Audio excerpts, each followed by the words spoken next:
Bonjour, nous sommes le mardi 13 août 2024. Au programme, un peu de France, un peu d'Ukraine, un peu de Russie et un peu d'États-Unis. On va commencer par la France. Alors, une petite note.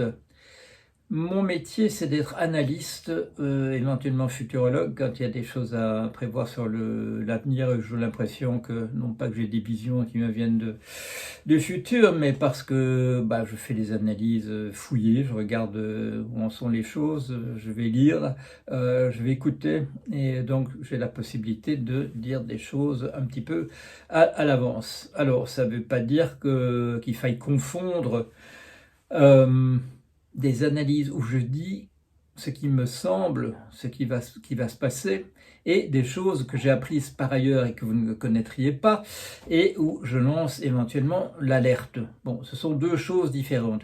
Euh, Quand on essaye de dire ce qui va se passer à l'avenir, on envisage les différentes possibilités. Bien entendu, parmi les différentes possibilités, toutes ne vont pas se réaliser, il n'y en a qu'une qui va se réaliser et pas les autres. Quand on lance l'alerte, là, c'est autre chose. On essaye spécifiquement d'empêcher que les événements qui pourraient avoir lieu et qu'on décrit et qui sont en général dramatiques, tragiques, on fait ce qu'on peut pour essayer d'empêcher qu'ils n'aient lieu. Donc ce sont deux tâches un petit peu différentes. Mais tout ça se distingue d'une autre tâche, qui est d'être un propagandiste. Voilà. D'être voilà, systématiquement, quand on parle du gouvernement, de dire le gouvernement fait que des conneries, etc. Les Jeux Olympiques, c'était une catastrophe. Non, les Jeux Olympiques n'ont pas été une catastrophe. Je ne suis pas un grand fanat de regarder les sports. Quand j'en fais, je les fais moi-même, mais je ne suis pas un très grand spectateur. J'ai absolument rien regardé d'événements en direct, à part l'ouverture et la clôture. Bon, j'ai regardé ça un peu d'un bout à l'autre par curiosité pour voir comment ça allait être fait et j'ai suivi l'actualité. Bon, je regardais ce qui s'était passé dans la journée, mais sans passer du temps à regarder spécifiquement les événements. Et j'ai pu voir que tout ça se déroulait très très bien. Le pire que j'ai pu voir, c'est un nageur belge ou une nageuse qui a dit qu'elle avait été malade ou qu'il avait été malade. Excusez-moi, je ne me souviens plus si c'était un monsieur ou une dame. Après s'être plongé dans la Seine. C'était pas facile, bien entendu, parce qu'il fallait que la Seine soit propre. Et puis on a quand même eu une douche assez remarquable tout au début. Quelqu'un m'en a parlé d'ailleurs de la pluie qui tombait petit à petit sur le piano pendant que Céline Dion chantait l'hymne à l'amour. C'était très beau, c'était très beau. Il y avait des reflets qu'on n'avait pas prévus au départ. Et de voir tous ces gens qui, héroïquement, ce qui est bon, digne bien entendu des sports olympiques, héroïquement assistaient ou étaient là pour, voilà, sous leurs imperméables, sous leur tenue transparente pour participer à la fête du départ, qui avait un esprit, je l'ai relevé hier, un esprit caustique, voilà, qui m'a plu. On était à la limite de l'esprit harakiri d'une certaine époque. Et harakiri l'équipe Charlie Hebdo, Harakiri, qui a donné à la France, voilà ce qu'on pourrait appeler véritablement, puisque on emploie volontiers ce mot-là dans d'autres pays, qui a donné des martyrs de la pensée libre. Voilà. Des gens qu'on aimait beaucoup.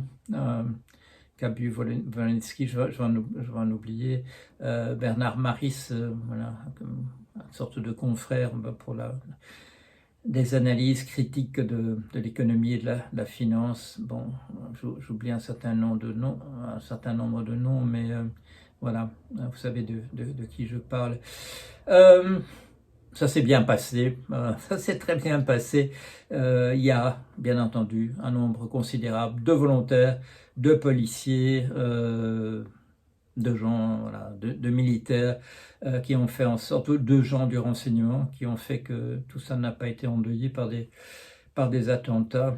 Il y a eu le petit truc un peu bizarre revendiqué par des saboteurs anarchistes voilà, de couper les voies de la SNCF. Élisée Reclus, grand penseur anarchiste, mais vraiment du côté intello, avait soutenu Vaillant qui avait fait éclater une bombe à l'Assemblée nationale. Je suis de gauche, j'ai eu la chance d'être reconnu aux Réclusiennes, d'obtenir le prix une année. Je suis comme reclus. Je souscris à un certain nombre d'idées généreuses, de modification de la société dans le sens du partage, de la solidarité, de l'entraide. Et il pourrait m'arriver de marquer ma solidarité avec des gens qui font des choses que je n'approuve pas. Un geste comme celui de Vaillant, ça me paraît infantile, celui de couper l'accès à des voies de chemin de fer, et en justifiant ça par la voix d'un porte-parole officieux ou officiel, en disant que ça fait pas de mort, et puis que surtout on a beaucoup de chance de ne pas être pris. Aussi on est pris de pouvoir dire qu'il y a un grand malentendu. C'est pas tout à fait ma tasse de café. Les idées généreuses, bienveillantes, il faut parfois recourir à la désobéissance civile, mais véritablement en dernier recours, et en faisant très attention que l'on maîtrise parfaitement le message qu'on essaye de transmettre, et comme je le dis, en dernier recours. Voilà pour la France. Ukraine, Russie, un grand désarroi de la part des gens qui essaient d'expliquer pourquoi l'Ukraine a envahi un coin de la Russie, dans l'oblast de Koursk. Le Financial Times interview ce matin, enfin non, il a dû le faire hier, mais ça apparaît dans le journal aujourd'hui, un certain nombre de soldats qui reviennent du front, et ceux-là aussi ne savent pas trop pourquoi les soldats ukrainiens qui sont rentrés en Ukraine, ils savent pas trop, on leur a pas trop dit à quoi ça servait, ils le savent pas trop, ils viennent avec les mêmes hypothèses que les autres. Est-ce que c'est pour essayer de créer une diversion, pour faire baisser un peu la pression dans la zone, dans le Donetsk, où les troupes ukrainiennes connaissent des revers, pas des revers sanglants, mais on perd du territoire jour après jour. Est-ce que c'était pour distraire les troupes russes en essayant de faire revenir davantage de monde au nord? Est-ce que c'est pour obtenir une monnaie d'échange dans des tractations que l'on prévoit peut-être pour bientôt, en disant vous avez du territoire à nous mais on a du territoire à vous aussi, on voudrait l'échanger? C'est ce que certains autres soldats disent. Il y a quelques jours, moi je proposais une autre hypothèse. J'ai noté au fil des mois qu'il y avait une insistance du côté des analystes russes que l'on voit à la télévision sous-titrée, que les conscrits ne se trouvent pas dans la zone des combats. C'est un message à l'intérieur, à usage domestique, à usage de politique intérieure, de dire aux familles, oui, vos fils, éventuellement vos filles sont là à la guerre, mais on ne les met pas au front, ils sont protégés par des troupes plus aguerries, etc. Or, dans une incursion comme celle qu'on a vue il y a 6 jours, on va dans une zone peu protégée de la frontière, du côté de la frontière russe, et où on trouve justement un grand nombre de conscrits, parce qu'on se dit ils ne courent pas grand risque là, et ils vont jouer leur rôle de soldats. Et donc dans les morts que je voyais très rapidement, dans une petite vidéo qui était produite, qui avait été faite par quelqu'un qui habitait dans la région et qui après a eu des ennuis, on a dû un peu le cuisiner pourquoi il avait fait ça, mais on voyait un grand nombre de morts, et je me suis dit, ça ressemble plutôt à des conscrits plutôt qu'à des militaires aguerris. Et donc là, de ce côté-là, c'est pas terrible, du côté de politique intérieure, puisque on dit aux familles, vos fils, vos filles ne courent absolument aucun risque, parce qu'on les met loin de la ligne des combats. Et puis, on leur apprend qu'ils sont morts. Voilà. Mon analyse était un petit peu hors du cadre, comme on dit, mais elle n'était pas tant que ça. J'ai fait ça il y a 48 heures, un peu plus peut-être, et entre-temps, depuis, M.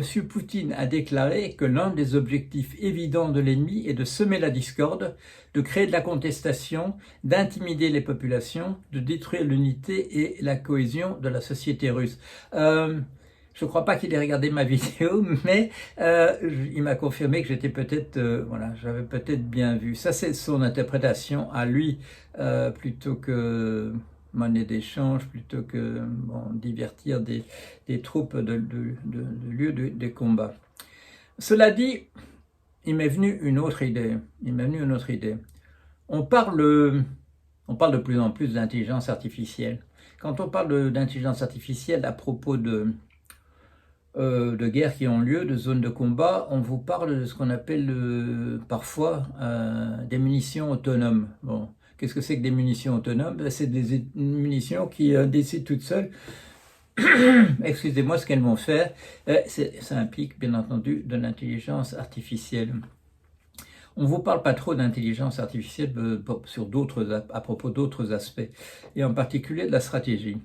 Mais vous avez peut-être fait une observation d'ordre général sur la situation dans le monde. On a l'impression que l'histoire humaine est en train d'accélérer. Je ne sais pas si vous partagez ce sentiment.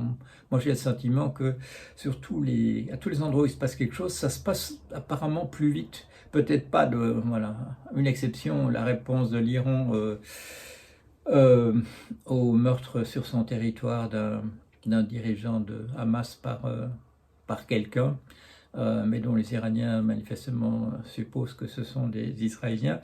Là, il n'y a pas eu de réponse immédiate, mais pour tout le reste, on a l'impression que tout va très très vite.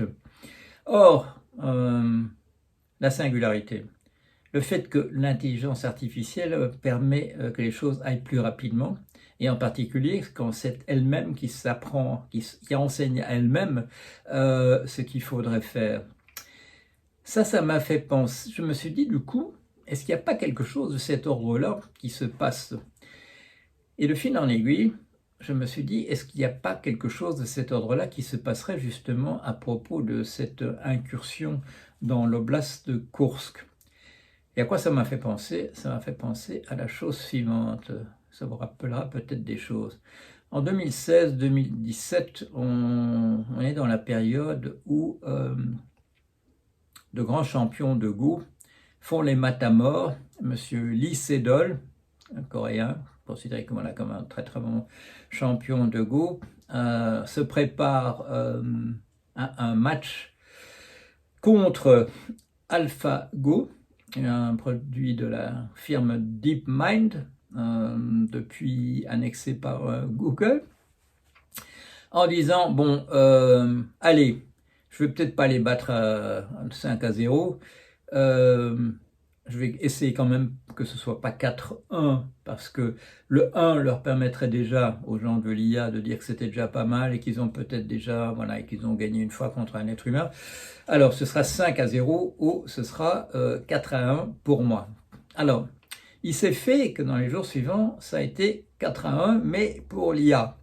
Et si bien que M. Lee Sedol a dû faire des déclarations assez désespérées. Si vous écoutez ça, il a fini par se retirer du sport et, si j'ai bon souvenir, il est en train, en fait, maintenant d'enseigner à comment résister aux avancées de l'IA, en particulier dans les jeux.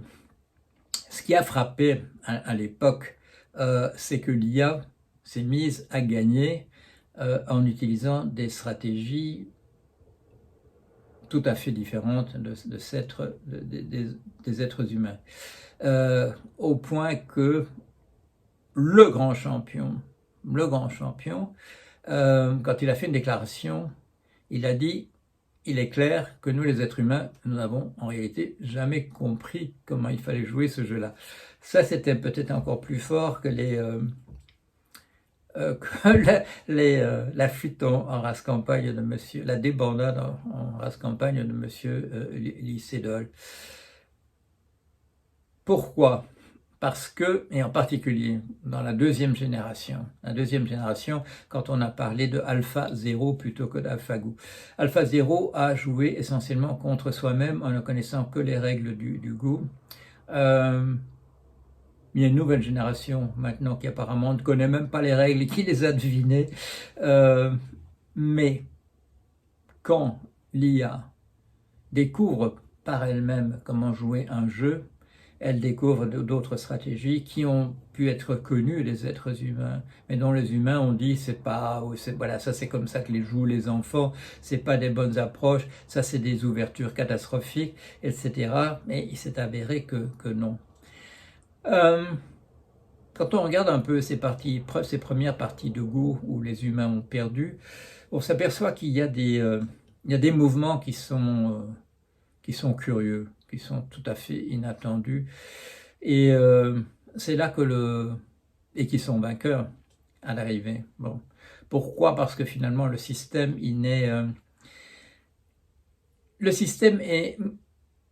quand on regarde la manière dont ils ont été mis au point, on leur dit entre deux stratégies possibles à partir de maintenant, maximise choisis celle qui va maximiser tes chances de gagner à l'arrivée. Alors que les humains ont plus tendance à évaluer chaque situation en se disant qu'est-ce qu'il faut faire à partir de cette situation-là, avec un but, je dirais peut-être plus lointain de gagner la partie, mais qu'est-ce qu'il faut faire ici et maintenant. L'IA réfléchit davantage sur le long terme. Et c'est pour ça que quand il y a eu d'autres jeux ont été joués, en particulier des jeux de stratégie, et où les êtres humains sont assez consternés par le choix des armes quand il s'agit de constituer des équipes avec différentes armes. Les humains sont consternés de voir ce que la machine fait, et puis tout à coup s'aperçoit que, quand je dis tout à coup, c'est quand il est trop tard, les humains se disent mais qu'est-ce qui s'est passé? Jette un regard en arrière et dire zut, voilà, elle a gagné. Et tout ça s'est passé trop vite. Voilà, comme je me souviens d'une fameuse partie où tout à coup l'armée qui est rassemblée au milieu, tout à coup s'est partagée en l'espace d'une fraction de seconde, s'est partagée en 5 équipes qui ont ratiboisé l'autre dans les millisecondes qui ont absolument suivi. Alors, est-ce que je tiens à quelque chose là? Est-ce que ChatGPT, Claude 3, Llama 3 ont joué un rôle dans la définition de cette opération dans l'oblast de Koursk, et de dire que les gens regardent ça en disant ça nous dit rien, mais la machine nous dit que c'est la meilleure approche, on va la laisser faire pour la première fois et on va regarder ce qui se passe. Parce que cette incursion ressemble fort à des ouvertures qui ont fait écarquiller les yeux d'un certain nombre de personnes quand ils les ont vues pour la première fois. Voilà pour Russie-Ukraine. Alors, je vais terminer en parlant un peu des États-Unis, parce que quelque chose est en train d'avoir lieu. Vous vous souvenez, j'ai eu le même sentiment. Au moment où M. Trump échappe à un attentat, où la balle lui passe allez, on va dire à 1 centimètre ou moins du crâne, effleure son oreille qu'elle abîme carrément, et qu'il fait ce geste de défiance qu'on n'attendait pas de lui. Honnêtement, il a plutôt je dirais, le profil du couard typique. Mais là, il fait ce beau geste de défiance qu'un photographe qui se trouve à 3 mm de lui a pu saisir. Et on se dit, à ce moment-là, on se dit c'est plié, voilà, il a gagné les élections. Et puis, M. Biden finit quand même par se retirer sous la pression en fait des sondages d'opinion. Ce sont les sondeurs qui auront eu sa peau et pas sa famille et pas le parti démocrate. ce sont les sondeurs lui montrant que voilà, il était en chute libre pour le Parti démocrate, il fallait autre chose. Et là, on a été surpris, peut-être un peu par voilà, je me trahis, le lapsus révélateur, on a été surpris, non pas peut-être tant par Madame Kamala Harris, qu'on connaît depuis un moment, mais par Monsieur Walz, gouverneur du Minnesota, qui lui est apparu comme un personnage assez extraordinaire, un personnage, je dirais, un peu ancien, qui appartient plutôt, je dirais, aux années 30, plutôt que du XXe siècle, plutôt que au XXIe siècle, un personnage avec de la faconde, un humour extraordinaire, une bonne humeur communicative, et ainsi de suite. Je crois que c'est surtout lui qui a fait la différence. Et qu'on s'est dit, un certain nombre de gens m'ont dit, c'est dommage que lui puisse pas devenir président des États-Unis. Pourquoi est-ce qu'il n'était pas plus visible? Ben, pour la raison que vous connaissez, parce que les gens de son type, voilà, sont considérés souvent comme des marginaux. Ils n'ont pas droit aux marches les plus hautes du podium, et il faut un accident comme celui de la défection de M. Biden pour que Madame Kamala Harris, qui est au contraire de ce que raconte M. Trump en ce moment, qui est une personne extrêmement intelligente, s'est dit que ce qu'il fallait pour compléter le ticket, comme ils disent, c'était quelqu'un de son type. On parle beaucoup en ce moment de M. Elon Musk, qui lui a pris parti pour M. Trump. Dans la soirée d'hier, il y a eu un grand entretien dirigé par M. Musk avec M. Trump. Et là, bon, les adversaires rigolent parce que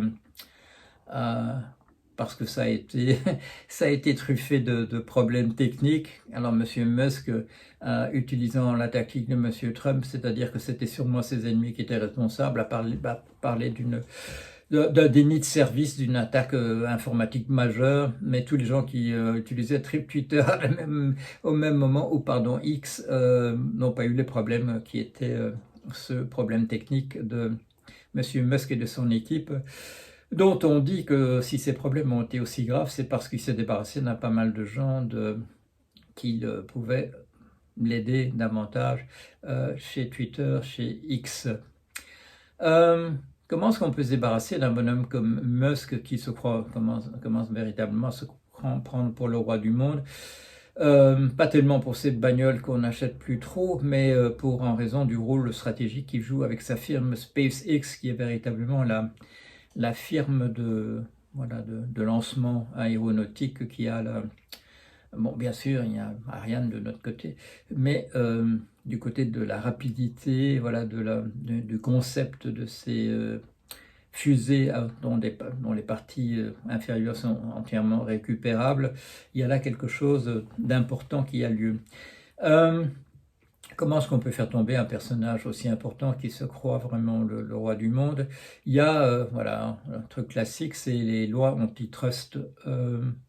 Et là, on a l'impression qu'il se passe déjà quelque chose, parce qu'il est en train d'être attaqué du côté de Tesla, sa firme automobile, parce qu'il retire non seulement de Tesla, mais des autres firmes qu'il a, en particulier celle qui fait du forage, qui fait des tunnels, celle qui s'occupe des implants à mettre dans le cerveau. Il a retiré un certain nombre d'ingénieurs de ces firmes-là pour en faire le personnel de pointe de la firme informatique IA qu'il a créée il n'y a pas tellement de temps, après avoir d'ailleurs quitté bien entendu OpenAI il y a un certain nombre d'années. OpenAI, producteur de ChatGPT, et dont il avait été un des fondateurs. Et là, un certain nombre de gens lui disent que il peut pas faire ça, c'est pas un empire à lui, l'ensemble de ces sociétés. Il n'est pas il est majoritaire dans la plupart, mais il n'a pas tous les pouvoirs. Et sans consulter, je dirais, la base, il prend des ingénieurs ici, il les met là, et ainsi de suite.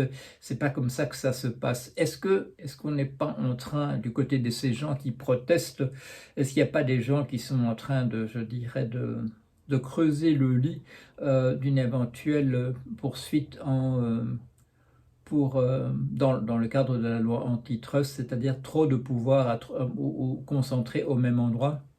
Monsieur Breton, au nom des autorités européennes, a rappelé à Monsieur Musk qu'il ne pouvait pas dire n'importe quoi, qu'il fallait une certaine protection des personnes, qu'il y avait des choses qu'on ne pouvait pas dire, des propos racistes, insultants, etc.